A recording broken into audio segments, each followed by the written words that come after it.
Orang-orang Banten itu kemarin laporan ke PBNU. Yai, Masya Allah, Fir'aun itu zalim. Tapi Fir'aun itu tidak pernah membuat pagar di Laut Merah. Masuk ya. Fir'aun itu zalim. Tapi sezalim-zalimnya Fir'aun itu tidak pernah buat apa? Pagar di Laut Merah. Oh, berarti ini orang Banten belajar dari sejarah Fir'aun berarti ya.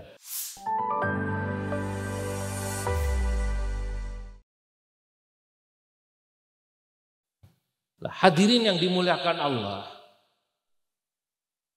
apa yang dikatakan oleh Prof. Mahfud bahwa menghadiri acara-acara semacam ini adalah dalam rangka mengambil iktibar itu persis. Setiap peristiwa itu untuk diiktibari. Itu kenapa Al-Quran, kata ahli tafsir ini, yang matur ahli tafsir, saya bukan ahli tafsir, saya hanya baca saja. Itu metode uslub yang dipakai dalam Quran itu 60% itu uslub cerita. Karena ternyata cerita niku, dongeng niku pertama mudah diingat. Nah, orang awam itu kalau ngaji langsung kola, mumet Pak. Iki ceramah pidato apa ngaji nang pondok iki. Kalau di pondok silakan, wong awam mau kola. Tapi kalau diceritakan itu masuk. Padahal itu ya asalnya ya dari Quran. Kalau tadi Prof. Mahfud cerita bahwa orang zalim itu akibatnya semacam ini, itu kan Quran sudah menjelaskan. Fir'aun yang gagah luar biasa itu, yang pernah pidato Pak. Pidatonya direkam sama Gusti Allah di Quran. Yang mengaku bahwa Mesir itu punya saya, sungai ini berjalan di bawah aturan saya, itu zalimnya Fir'aun, itu ujung-ujungnya tenggelam. Wa nada Fir'aunu fi qaumihi qala ya qaumi alaysa li mulku Misr wa hadhihi al-anharu tajri min tahti afala tubsirun. Wa nada Fir'aun, Allah berfirman, Fir'aun pidato fi qaumihi, di hadapan rakyatnya, ya qaumi, wahai rakyatku, alaysa li mulku Misra, sampean semua tahu kan Mesir saya yang punya. Apa kata saya Mesir? Wa hadhil anharu tajri min tahti, sungai ini berjalan sesuai perintah saya. Begitu zalimnya Fir'aun, gagahnya. Dulu orang bilang, wah gak bisa runtuh ini Fir'aun, runtuh, tenggelam. Tapi ada yang nyaut sekarang Prof. Orang-orang Banten itu kemarin laporan ke PBNU. Yai, Masya Allah, Fir'aun itu zalim. Tapi Fir'aun itu tidak pernah membuat pagar di Laut Merah. Masuk ya. Fir'aun itu zalim. Tapi sezalim-zalimnya Fir'aun itu tidak pernah buat apa? Pagar di Laut Merah. Oh, berarti ini orang Banten belajar dari sejarah Fir'aun berarti. Nah itu kan namanya sejarah dipelajari, disimpulkan. Fir'aun itu zalim, saking zalimnya ngaku wa hadhil anharu tajri min tahti. Sungai ini berjalan sesuai perintah saya. Fir'aun itu nggak pernah mempersulit nelayan Pak. Di sungai ini tuh nggak pernah diatur sama nojo lewat, nggak pernah Fir'aun. Coba sama baca itu. Dan ternyata betul, Fir'aun itu nggak pernah bikin pagar di Laut Merah Pak. Lah ini baru cucunya Fir'aun. Baru cucunya Fir'aun. Lah kok sudah bikin pagar? Masya Allah. Nah itu pelajaran ya Allah. Nah saya sesungguhnya tadi itu pagi walaupun ngantuk, saya paksa jalan pagi kalau Gusawis olahraga karena harus melawan itu rasa kantuk. Ya, sambil ngobrol cerita-cerita orang tua masing-masing, termasuk kalau cerita tentang bagaimana ulama-ulama dulu. Kebetulan yang kami ceritakan tadi itu tentang Syekh Nawawi dan anak cucunya yang nyambung. Tadi saya dihubungi sama Profesor Dr. Zumrah Al-Mukafaah Ya, itu cucunya Syekh Nawawi dari ibu Nyai Hamdana. Syekh Nawawi punya garwa kalih, yang pertama sedo, lalu menikah lagi dengan ibu Nyai Hamdana. Nyai Hamdana ini istri kedua Mbah Yai Nawawi Al-Bantani. Nanti saat Syekh Nawawi wafat itu dilanjut oleh muridnya yang alim dari Kudus, namanya Syekh Asnawi. Nah, Syekh Nawawi itu kan memang muridnya ulama besar, termasuk Syekhona Khalil Bangkalan muridnya Syekh Nawawi. Syekhona Khalil Bangkalan itu pernah ditanya sama Habib Salim bin Jindan, kakeknya Habib Jindan sekarang. Habib Salim bin Jindan mondok teng Bangkalan, nanya pada Syekhona Khalil tentang kitabnya Syekh Nawawi, tafsirnya namanya Marah Labid.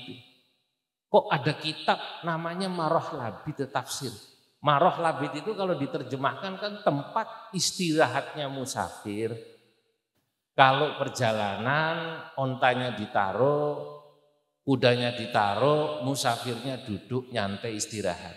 Kalau bahasa sekarang niku rest area lah.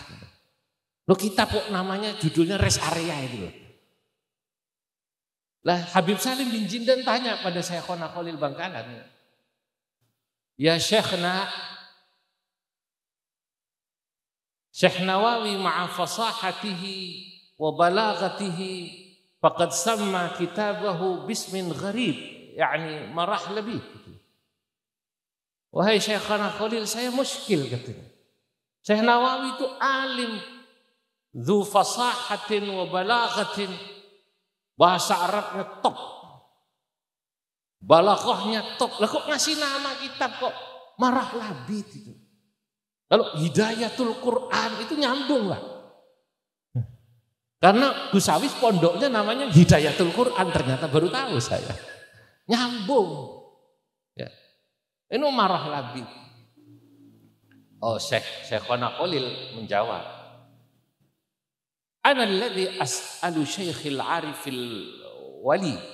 Syekhona Khalil kalau menyebut Syekh Nawawi Al-Wali, Az-Zahid, saya yang meminta kepada guru saya, seorang wali, seorang yang zuhud. Beliau itu mursyid thariqah tapi tidak terkenal. Saya ingin katakan dalam kitabnya Bahjatul Wasail, Syekh Nawawi menyebut Al-Qadiriyyu Tariqatan. Dalam kitabnya Bahjatul Wasail, beliau katakan, saya ini Muhammad Nawawi Al-Qadiriyyu Tariqatan. Beliau murid daripada Syekh Khatib Sambas. Tapi Syekh Nawawi ya memang lebih tekun pada ilmu. Yang ditunjuk sebagai penggantinya Syekh Khatib Sambas nanti namanya pamannya Syekh Nawawi, Syekh Abdul Karim Al-Bantani. Bukan Syekh Toha dari Cirebon.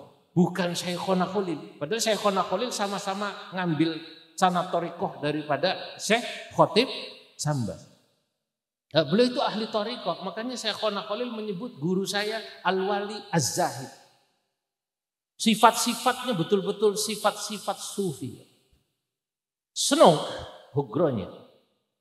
Dalam kitabnya Safahat min Tarikh Makkah, beberapa lembar, bilangnya begitu, dari sejarah Mekah, tapi ini halamannya 600. Menjelaskan tentang haliyah, syakhsiyah Syekh Nawawi Al-Bantani. Salah satunya kesederhanaannya, kezuhudannya, kewaraannya. Syekh Nawawi itu kata Senok, pakaiannya sangat sederhana. Kadang-kadang karena kesederhanaannya ya la yaliqu bimanzilatihil ilmiyah. Pakaian itu kayak tidak pantas buat seseorang yang memiliki kedudukan ilmu tinggi. Nek cara Kiai Jombang niku, wong kiai gede niku sarunge niku gajah sing deprok niku lho, Pak. Kalau kiai yang manzilahnya tinggi kan gajahnya apa? Gajahnya. Sarungnya apa biasanya? BHS, betul-betul hasil sowanan. Syekh Nawawi, ya Allah, sarungnya sederhana, Prof. Wah, jelek, pakaiannya jelek. Sampai Senok itu bingung, ya Allah, ada orang alim kayak begini. Beliau gambarkan, wal arabul ladzi la ya'rifunahu rubama la yahtarimunah. Orang Arab yang tidak kenal Syekh Nawawi seorang ulama besar, rubama la yahtarimunah, tidak menghormati Syekh Nawawi, Pak. Dilewati tak. Oh, Jawa iki, Jawa. Dilewati. Karena memang ini saya mau cerita, tapi tolong rahasia, Pak ya. Ini agak sensitif. Saya dengar sejak dulu Senok memang menggambarkan sekilas bagaimana cara pandang orang Arab pada orang Jawa dalam kitab itu agak minor. Mereka sejak dulu ya orang Jawa sana yang ada di Makkah itu diirii apa kalau bahasa Jawanya apa? Diirikan itu apa? Disirii ya? Apa? Diireni sama orang Arab. Lah orang Jawa itu sukses. Apalagi Jawanya Madura, Prof. Ya karena Madura itu Jawa juga dulu. Asia Tenggara itu semua apa namanya? Jawa. Kalau dagang di Arab sukses, Pak. Sukses. Madura kan sukses kalau dagang. Alfamart 24 jam. Madura bikin 25 jam, Masya Allah. Kalah. Arab. Wih. Mutawif. Kalah lagi orang Arab. Maka kata Senok pada zaman itu, ini kalau ada orang Jawa itu ngurusi haji itu, kalau kata kita jadi mutawif, apa namanya? Mutawif, itu banyak yang mau. Karena orang Jawa itu mau ndelosor, mau apa namanya? Mau ndelosor, ngangkat-ngangkat koper sopan. Akhirnya orang-orang Arab di sana itu sama orang Jawa sentimen. Kata Senok, kalau lewat orang Jawa, ngomonglah orang-orang Arab sana, ihdaru, hati-hati, Jawa list. Jawa itu maling kabeh. Sampai kayak gitu. Nah, saya kagum sama Senok itu ya. Dia betul-betul seorang antropolog, sosiolog yang sangat detail dalam kitab. Menggambarkannya sangat detail. Lah ini kan sebenarnya uslub Quran yang dipakai oleh Senok. Quran itu ya menceritakan. Sampai Nabi Musa pakai tongkat aja ditanya dalam Quran. Wa matil kabiyaminika ya Musa qala hiya asai atawakka'u 'alaiha wa ahushu biha 'ala ghanami wa liya fiha ma'aribu ukhra. Nanti cerita Nabi Musa ketemu putra-putranya seorang, putri-putrinya seorang nabi yang lagi antri ngasih minum domba, diceritakan. Nah, Senok itu detil. Loh, masa orang Jawa diirai itu lah. Saya akhirnya ketika cerita gini, Kiai Thaifur Mawardi Purworejo, saat saya diminta ngisi hall di Maron Purworejo, saya cerita banyak hal tentang Syekh Nawawi itu. Beliau nunggu sampai selesai, sampai 1:30 malam ngobrol. Kang, kula niki angsal saking Said Muhammad. Said Muhammad dari abahnya dari kakeknya. Yang sanjenengan ceritakan itu betul. Yang dikutip nih. Wong riyen niku orang-orang Arab kata Said Muhammad, kata bapaknya, kata kakeknya. Itu dianggap ya kalau santri itu santri kelas berapa. Dulu itu ada sebutan kata beliau ini. Buat orang Jawa itu sebutannya Jawa bakor. Jawa sapi. Dianggapnya bodoh kabeh wong Jawa. Saking bodohnya dianggap Jawa bakor. Oh, saya baru tahu. Tapi ya saya tidak heran karena saya sudah pernah baca tulisan Senok gitu ya. Maka saya ketika nulis kitab saya Tuhfatul Qasi wad Dani bi tarjamati Syekh Muhammad Nawawi Al-Bantani, dalam suatu bait saya katakan, walam akun mimma syara'tuh Buddha min bahithin mustashriqil Holanda fa innahu asarahu wa akramah wa sakinun bi Makkata nisfasanah wa ba'dahu al-yasinu min fadani jauharatal isnadi lil fauran. Panjang. Saya katakan ketika saya menulis kitab ini, saya berhutang dari seorang peneliti, bahith, katib, mustasyriqil Holanda. Dia adalah seorang orientalis Belanda. Fa innahu asarahu wa akramah. Karena Snook setengah tahun itu ngaji kali Senawi bolak-balik. Dia bisa menggambarkan detil. Termasuk ketawaduan Senawi yang pakaiannya sederhana. Kalau ada tamu bikin kopi buat tamunya. Lu ulama besar. Termasuk Snook cerita bagaimana Syekh Nawawi. Begitu alim besarnya masih jadi mutawif. Ngangkati koper. Oleh murid-muridnya dilarang. Ampun yai, ampun jenengan mboten pantes. Pun mucal mawon. Mboten pantes.